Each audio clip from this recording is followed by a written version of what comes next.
साहब क्या मैं मुल्जिम पाकिस्तान को बुला सकता हूँ? मुल्जिम को पेश किया जाए। मुल्जिम पाकिस्तान हाजिर हो।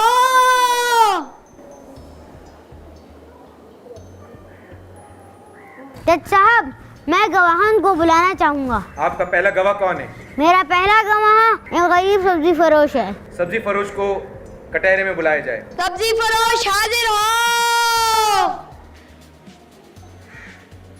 जी आपका क्या नाम है? मेरा नाम बिलाल अकमल है। क्या काम करते हो? सब्जी बेचता हूँ। आपको पाकिस्तान से क्या शिकायत है? सुबह 4 बजे उठकर मंडी जाता हूँ। इतनी मेहनत के बाद यहाँ सब्जी बेचना मुश्किल हो चुका है।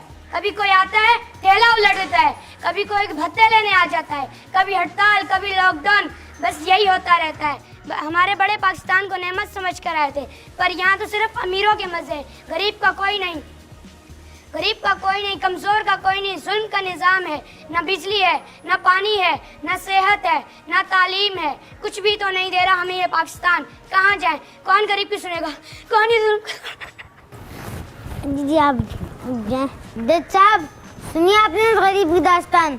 अब मैं पेशावर मशहूर डॉक्टर को बुलाना चाहूँगा। इजाजत है, डॉक्टर को पेश किया जाए। डॉक्टर साहब हाजिर हो। साहब मैं जो कहूँगा सच कहूँगा, सच के सिवा कुछ नहीं कहूँगा। जी आपका क्या नाम है? मेरा नाम डॉक्टर बख्शी है। आप कहाँ काम करते हैं? जज साहब मैं एक गवर्नमेंट एम्प्लॉय हूँ, दिन रात लोगों की खिदमत करता हूँ। सुबह गवर्नमेंट हॉस्पिटल तो शाम में प्राइवेट क्लिनिक है, हर वक्त पेशेंट के लिए हाजिर। आप बताना पसंद करेंगे कि आपको पाकिस्तान से क्या शिकायत है? जज साहब 900 रुपये फीस लेता हूँ, पर डाकू आते हैं सब लूट कर ले जाते हैं। यहाँ तो इतने हंगामे, बॉम्ब ब्लास्ट, फायरिंग, एक्सीडेंट होते हैं, मगर ना हमारी सैलरी की किसी को फिक्र है, ना हमारी जान की फिक्र है। मैं तो तंग आ गया हूँ। घर जाओ तो गैस बिजली का नामो निशान नहीं मिलता। बिजली के बगैर कैसे काम कर रहे? हमारी तनख्वाह प्रमोशन की तो किसी को फिक्र ही नहीं होती। कनाडा जाने का प्लान कर रहा हूँ। इस जुल्म के निज़ाम में अब नहीं गुजारा कर सकता। ठीक है अब आप जा सकते हैं। जज साहब सब बदहाल हैं, रो रहे हैं। अवाम का बड़ा हिस्सा हमारा नौजवान है। अब मैं पाकिस्तान के मुस्तकबिल यानी तालिब इल्म को बुलाना चाहूँगा कि आप भी इसकी तकलीफ जान सकें। इजाजत है, तालिब इल्म को पेश किया जाए। तालिब इल्म हाजिर हो। हुजूर जो कहूँगा सच कहूँगा, सच के सिवा और कुछ नहीं कहूँगा। जी तालिब इल्म साहब आपका क्या नाम है? मेरा नाम इबादुर रहमान है। आपको पाकिस्तान से क्या मसला है? जज साहब हमें पाकिस्तान का मुस्तकबिल कहा जाता है, मगर अफसोस ये है कि मुस्तकबिल को तारीख कर दिया गया है। घर हो या कॉलेज हम बिजली को तरसते हैं। कोरोना के चक्कर में 2 साल से ऑनलाइन क्लासेस का ड्रामा लगा रखा है। कहाँ से लाए इंटरनेट जब मोबाइल के सिग्नल ही नहीं आते हमारे गांव में। मोबाइल आ भी जाए तो बिजली कहाँ से लाए? बिजली आ जाए तो ये महंगे लैपटॉप और कंप्यूटर का बोझ कौन उठाए? ये सारे चोंचले अमीरों के लिए हो सकते हैं, हमारे लिए नहीं। कोई एक निज़ाम में तालीम ही नहीं। एक तरफ ग्रामर स्कूल तो दूसरी तरफ काले पीले स्कूल। निसाब बनाते हैं तो अमेरिका की मर्जी का बनाते हैं, उसके बाद कहीं कोई नौकरी ही नहीं मिलती। ज़बरदस्ती इम्तिहान पर इम्तिहान लिए जाते हैं और मिलने वाली डिग्री कोई वक़्त ही नहीं होती। क्या हम भी किसी और मुल्क चले जाएँ? बताइए क्या मुस्तकबिल क्या करेगा? अब आप जा सकते हैं। जज साहब देखा आपने कि एक तालिब इल्म भी कितना परेशान है इस पाकिस्तान में। ये है अवाम के हालात। अब मैं एक आम आदमी को बुलाना चाहूँगा कि ऐसे क्या मसला है। इजाजत है, आम आदमी को बुलाया जाए। आम आदमी हाजिर हो। भाई हम तो जो भी कहते हैं सच ही कहते हैं। जी सिद्दीकी साहब अपना पूरा नाम बताइए अदालत में।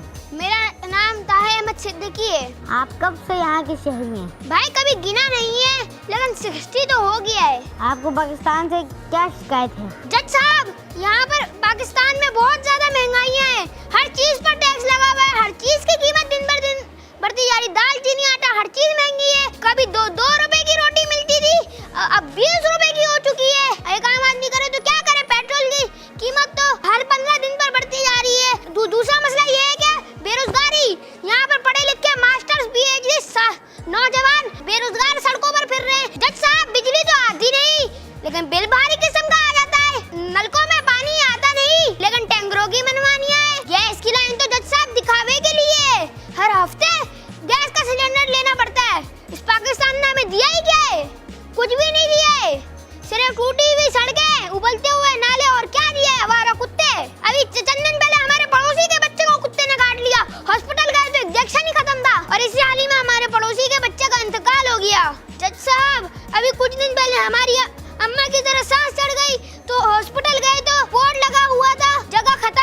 भला बताओ, ये है हमारा पाकिस्तान, इतना टैक्स देकर भी ये हालात है। हमारे आबोजदाद ने क्या इसलिए कुर्बानियां दी थी? हमसे तो कहा गया था कि यहाँ इस्लामी निजाम कायम होगा। यहाँ पर तो मस्जिदों में जाने से पाबंदी है, हर जगह पाबंदी है। हमें कहा गया था इस्लामी निजाम कायम होगा, ना ये हमें सुकून दे रहा है ना इस्लाम दे रहा है, तो फिर ये किस काम का है? जज साहब, इसको जरूर सजा मिलनी चाहिए। ठीक है, अब जजते हैं। जज साहब, देखा आपने क्या, हम आगे यहाँ पे बिजली, गैस, पानी के बिल तो बहुत महंगे हो चुके हैं। टैक्स दे देकर आवाम की जिंदगी हराम हो चुकी है, लेकिन मिलता कुछ नहीं है। ये देखा आपने कि इस आदमी ने कहा कि मेरे पड़ोसी के बच्चे को कुत्ते ने काट लिया। क्यों काटा? कि इस नाअहल पाकिस्तान की वजह से। इस नाअहल पाकिस्तान ने इंतजाम ही नहीं कर रखा। कुत्ते फिर रहे, बढ़ रहे हैं, लोगों को काट रहे हैं, मगर किसी को इसकी परवाह नहीं कि हमारी आवाम किस बुरे हालात से गुजर रही है। जनाब, आपने आवाम का दर्द सुना। That's all. वकील सफाई, आप कुछ कहना चाहेंगे? साहब, मेरे मोकिल पाकिस्तान पर जो भी इल्जामात लगाए गए वो सारे के सारे बिल्कुल बेबुनियाद हैं। मेरी आपसे दरख्वास्त है कि मेरे मोकिल को तो सफाई का मौका दे दें। जी पाकिस्तान, आप अपनी सफाई में कुछ कहना चाहेंगे? जी, मैं इस सब्जी फरोश और इन तमाम मेहनत करने वाले अपने बच्चों से पूछना चाहूँगा कि ज़रा ये तो बताओ कि जो तुम्हारा ठेला उलटता है और तुमसे भत्ता वसूल करता है, क्या तुम खुद इसको ये इख्तियार अपने वोट से नहीं देते? ये जो हंगामे हैं, लॉकडाउन है, हड़ताल है, ये सब तो तुम्हारे पसंदीदा लीडरों की मेहरबानियाँ हैं। अरे बिलाल, ये अमीर वडेरे इसलिए मजे कर रहे हैं कि इलेक्शन वाले दिन तुम एक प्लेट बिरयानी और एक लिफाफा लेकर अगले 5-5 साल के लिए अपनी किस्मत उनके हवाले कर देते हो। देखो, नेमत तो मैं अब भी हूँ, इन्होंने मेरा क्या हाल कर दिया है। कभी सोचा कि मेरा बाजू कैसे चला गया? इसके बावजूद भी मैं खड़ा हूँ, क्योंकि मैं पुरुमीद हूँ कि एक ना एक दिन तुम्हें समझ आएगी कि तुम्हारी बिजली और पानी कौन रोक रहा है। अरे बिलाल, तुम कभी भी अपना ठेला 10 मिनट के लिए किसी चोर के हवाले करने को नहीं तैयार, मगर अपना पूरा मुल्क अपने यहाँ तो मोहर लगा के चोरों के हवाले कर दिया। फिर अब उसकी बेईमानी देखकर तुम खुद नाजायज मुनाफाखोरी नहीं करते? ये कम तोलना है, ये झूठ बोलकर महंगा बेचना है, ये क्या सब मेरी वजह से हुआ है? ये जो गली सड़ी सब्जियां मिलाकर तुम मेरी सड़क पर फेंक जाते हो और फिर गंदगी पर भी अफसोस करते हो। वाह बिलाल वाह। और ये डॉक्टर साहब भी बहुत अजीम है। इनको कनाडा बहुत पसंद है, होना भी चाहिए, वहाँ बहुत पैसा है, वहाँ भत्ता नहीं देना पड़ता, अलबत्ता टैक्स वहाँ देना पड़ता है, जो यहाँ देते हुए भागते हैं। लिख कर दिया है कि प्राइवेट अस्पताल में काम नहीं करेंगे, मगर शाम में 900 रुपए फी मरीज लेते हुए इनको शर्म नहीं आती। और जो इनको नकाबपोश लूटते हैं, वो जब बगैर नकाब उनसे इलाज करवाने आते हैं तो ये इनकी सही से खाल उतारते हैं। क्यों डॉक्टर साहब, ऐसा ही है ना? और इलेक्शन वाले दिन लंबी टांग कर सो जाते हैं या फैमिली पिकनिक पर जाकर दिन गुजारते हैं और कहते हैं कि सियासत हमारा काम नहीं है, हमारा काम मरीजों का इलाज करना है। डॉक्टर साहब चलो मान लिया, मगर अपनी तनख्वाह और प्रमोशन के लिए तड़पते हुए मरीज को भूलकर एहतिजाज क्यों करते हैं? ये तालिब इल्म भी मुझे बहुत तरसा हुआ लगता है। इसको कार्टून गाने बजाने से फुर्सत ही नहीं, इम्तिहान तो इसके लिए बोझ है, बोझ। बिजली मांगकर एडिसन के बारे में पढ़ना चाहता है, जो खुद बगैर बिजली के काम करता था। ये हमेशा टिकटॉक में लगा रहता है। ये वाईफाई से निकले तो सब कुछ समझ आए ना। अगर मैं यहाँ इसके हीरोज की ना पूछूं तो यहाँ सब शर्मिंदा हो जाएंगे।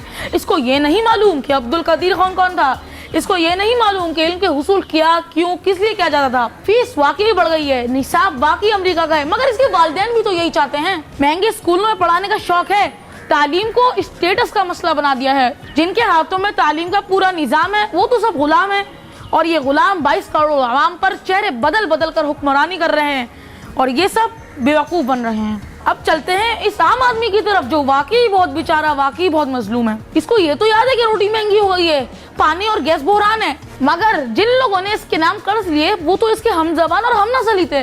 अपना समझकर जिनको सर पर बिठाया था उनको कैसे छोड़ दिया जाएगा? इसको कुंडा डालना नहीं भूलता, इसको बिजली जाया करना नहीं भूलता, मगर बिल ज्यादा लगता है। ये जो मोटर चलाकर सो जाता है और पानी बहता रहता है, इसकी इसको कोई फिक्र नहीं है, मगर टैंकर बड़ा महंगा लगता है। इसको कोरोना के नाम पर मस्जिदें तो बंद करना याद है, मगर सारा दिन नेटफ्लिक्स पर भारतीय फिल्में और गाने देखना नहीं भूलता। हाँ, ये टैक्स जरूर देता है, मगर टैक्स की रखवाली पर तो चोर को यही बिठाता है ना।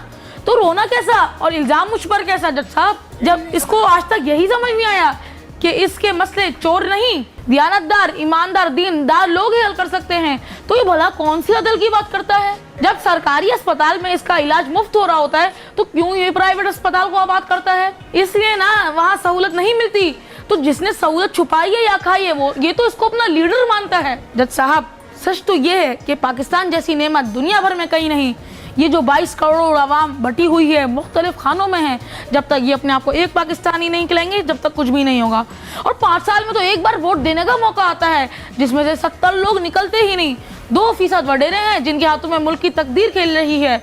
जज साहब, उनके नजदीक 2 रोटी 2 क्या 2000 भी हो जाए तो उनको कोई फर्क नहीं पड़ता, और जिनको फर्क पड़ता है वो क्या कर रहे हैं? याद रखो, ये जुल्म मेरा पैदा करदा नहीं, तुम्हारा अपना पैदा करदा है। तुम्हें पहले सोचना होगा कि तुमने पाकिस्तान को क्या दिया है। मैंने तुम्हें शनाख्त दी, पहचान दी, नाम दिया, वरना देख लो पड़ोस मुल्क में क्या हो रहा है। ये जो नारा तुम लगाते हो पाकिस्तान का मतलब क्या, कभी सोचा इसका क्या मतलब है और तुम क्या कर रहे हो? बस जज साहब, मुझे यही कहना था, बाकी फैसला आपके हाथ में। पाकिस्तान की जानिब से जो सफाई पेश की गई है, इस पर आवाम अपने क्या एहसास रखती है? मैं जिन चीज़ों को मामूली समझकर कर रहा था वो मेरे वतन की जड़ों को खोखला करने का जरिया बनी है। अफसोस। वाकई जज साहब, मैं बहुत ज़्यादा खुदगर्ज हो गया था। जज साहब, इस वतन की इज्जत ही मेरी इज्जत है। मैं इस वतन की सरबुलंदी के लिए काम करूंगा। जज साहब, मुझे अफसोस हो रहा है कि मैं बहुत शर्मिंदा हूँ। मुझे अपनी गलती का एहसास हो गया है। अब मैं और मेरी नस्लें इस पाकिस्तान को कभी भी चोरों के हवाले नहीं करेंगी। गवाहान के बयानात और मुल्जिम पाकिस्तान के वजाहती बयान के बाद फाजिल अदालत इस नतीजे पर पहुंची है कि असल कसूरवार ये अवाम है। माशरे का हर तबका अपने आप को मासूम करार देता है। खुद लुटेरों को मुल्क का रखवाला बनाकर एक अच्छे निज़ाम की उम्मीद लगाए बैठते हैं। नीम का बीज बोकर आम के फल की तवक्को नहीं की जा सकती। अदालत मुल्जिम पाकिस्तान को बेकसूर समझती है और इस केस से बाइज्जत तौर पर बरी करती है। नेज़ अदालत आवाम को मुतनब्बा करती है कि अपने दरमियान फ़िरक़ावारियत और लिसानियत को अपनी सफ़ों में से निकालें और ईमानदार दयानतदार क़यादत को मुंतखब करके अपने ज़िम्मेदार शहरी होने का सबूत दें। चूँकि खुदा ने आज तक उस कौम की हालत नहीं बदली, न हो जिसको ख्याल आप अपनी हालत के बदलने का। पाकिस्तान जिंदाबाद।